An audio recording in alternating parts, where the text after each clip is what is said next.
Hey everyone! Hope you all are doing well. Today we're going to be reading 1 Chronicles 12, Jeremiah 46, and Isaiah 53. And let's pray before we get into the word. Dear Heavenly Father, thank you so much for giving us this day that we might spend with you and get to know you a little bit more. Thank you so much for all the blessings that you've poured out on us that we don't deserve and allowing us to be a part of your perfect purpose. Please guide us with your Holy Spirit to open up our hearts and our minds to anything that you would have us to know in your word today. Please forgive us of our sins and lead us away from temptation, that we might be more like you and glorify you in your kingdom. In Jesus' name we pray. Amen. All right, let's get started.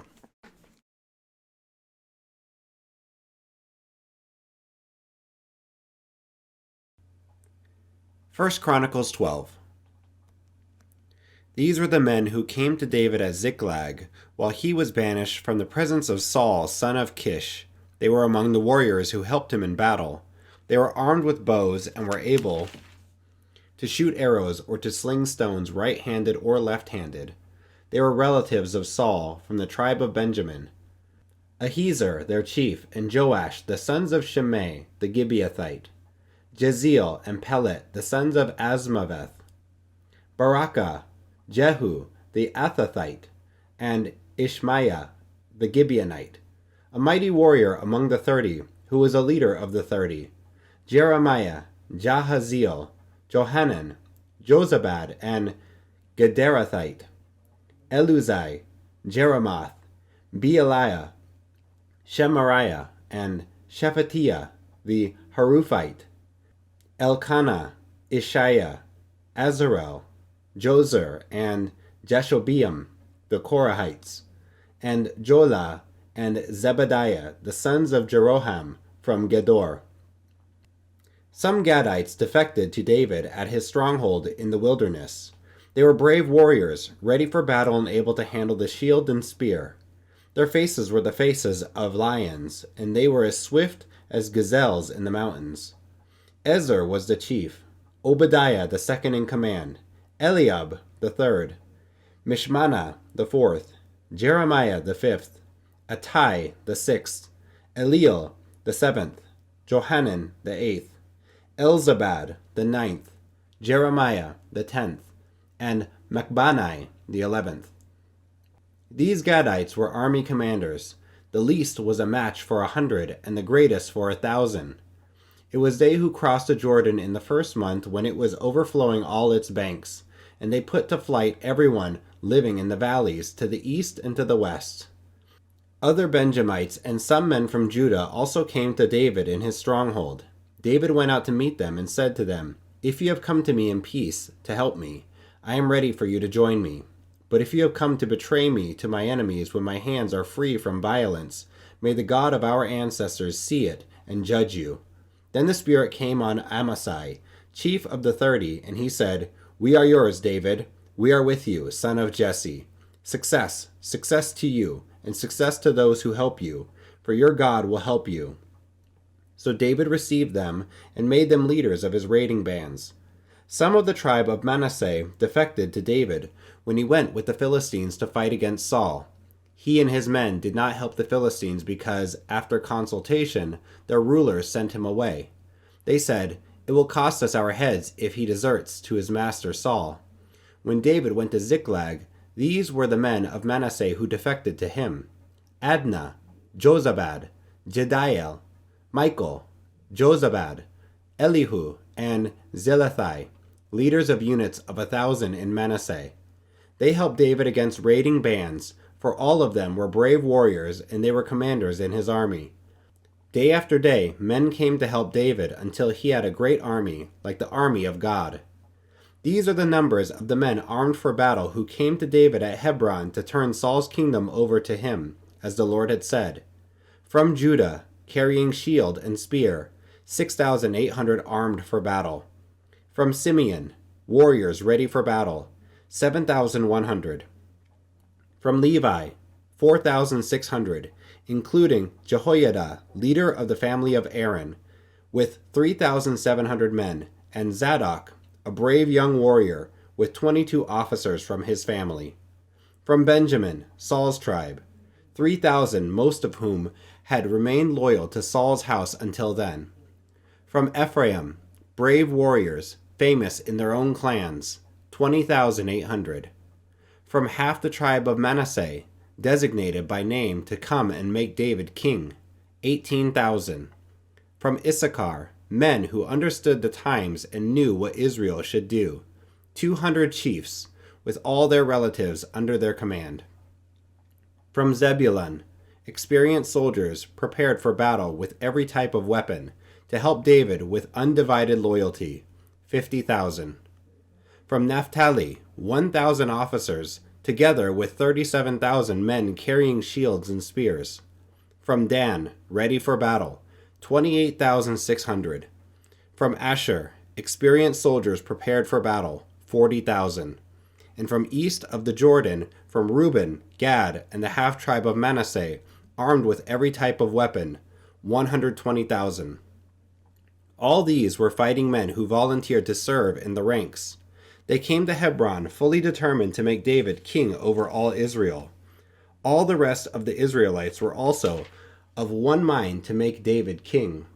The men spent 3 days there with David, eating and drinking, for their families had supplied provisions for them. Also, their neighbors from as far away as Issachar, Zebulun, and Naphtali came bringing food on donkeys, camels, mules, and oxen. There were plentiful supplies of flour, fig cakes, raisin cakes, wine, olive oil, cattle, and sheep, for there was joy in Israel.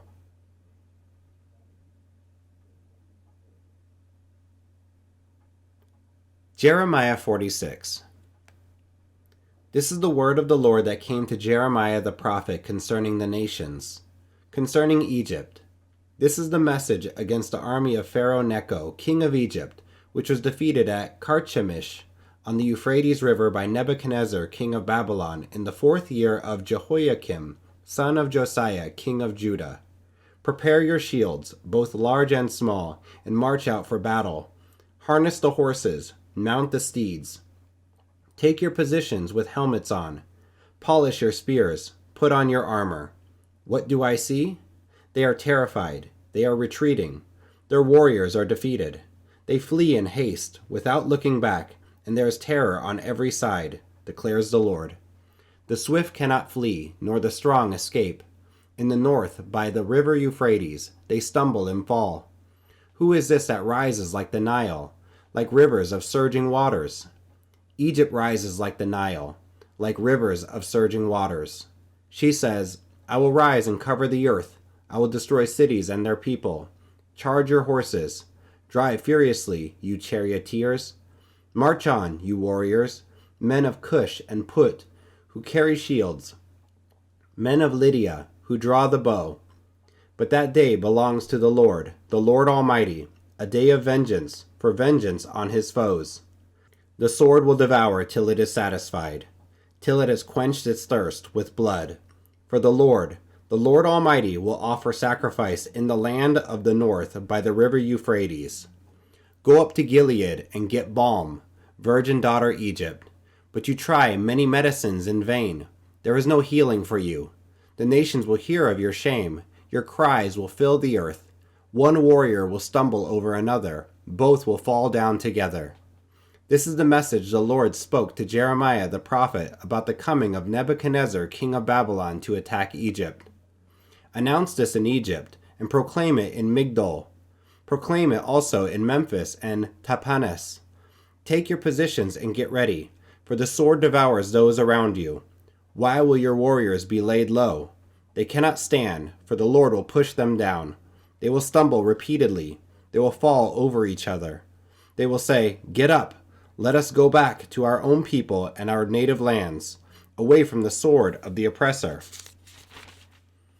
There they will exclaim, Pharaoh, king of Egypt, is only a loud noise. He has missed his opportunity. As surely as I live, declares the King, whose name is the Lord Almighty, one will come who is like Tabor among the mountains, like Carmel by the sea. Pack your belongings for exile, you who live in Egypt, for Memphis will be laid waste, and lie in ruins without inhabitant. Egypt is a beautiful heifer, but a gadfly is coming against her from the north. The mercenaries in her ranks are like fattened calves. They too will turn and flee together.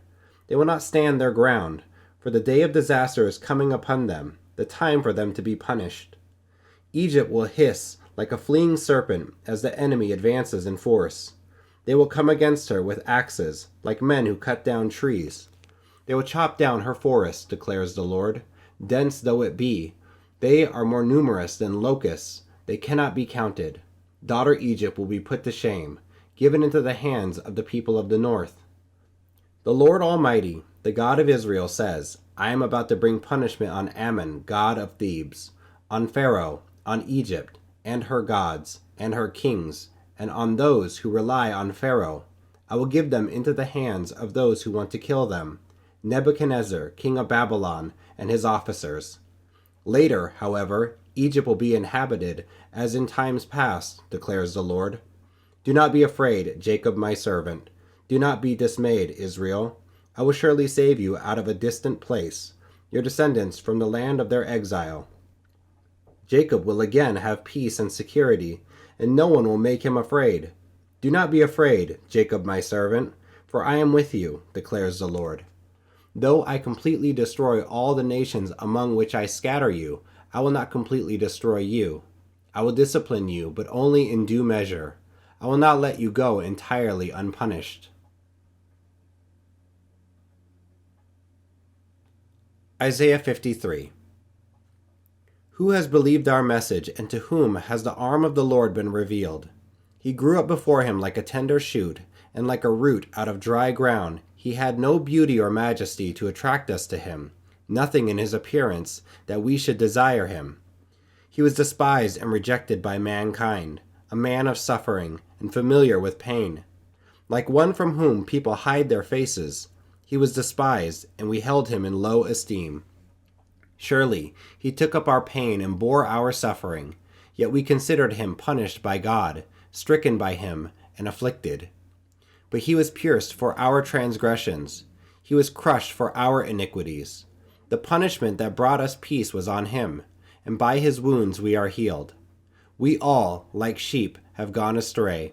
Each of us has turned to our own way, and the Lord has laid on him the iniquity of us all.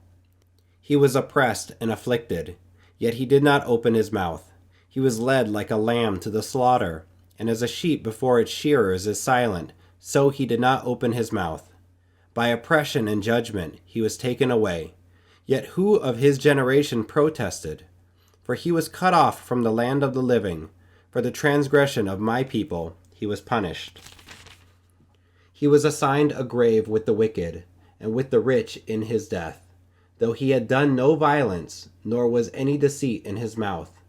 Yet it was the Lord's will to crush him and cause him to suffer, and though the Lord makes his life an offering for sin, he will see his offspring and prolong his days, and the will of the Lord will prosper in his hand.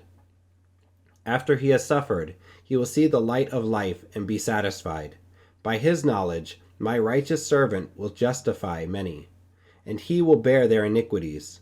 Therefore, I will give him a portion among the great, and he will divide the spoils with the strong, because he poured out his life unto death, and was numbered with the transgressors.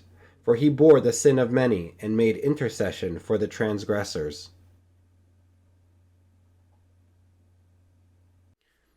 Thanks for joining and listening today. If you have any questions, leave them down here in the comments section, and I'll be making some videos where I go through some of those questions, show you some of the questions that I had, and maybe we can find some answers or even dive into it together.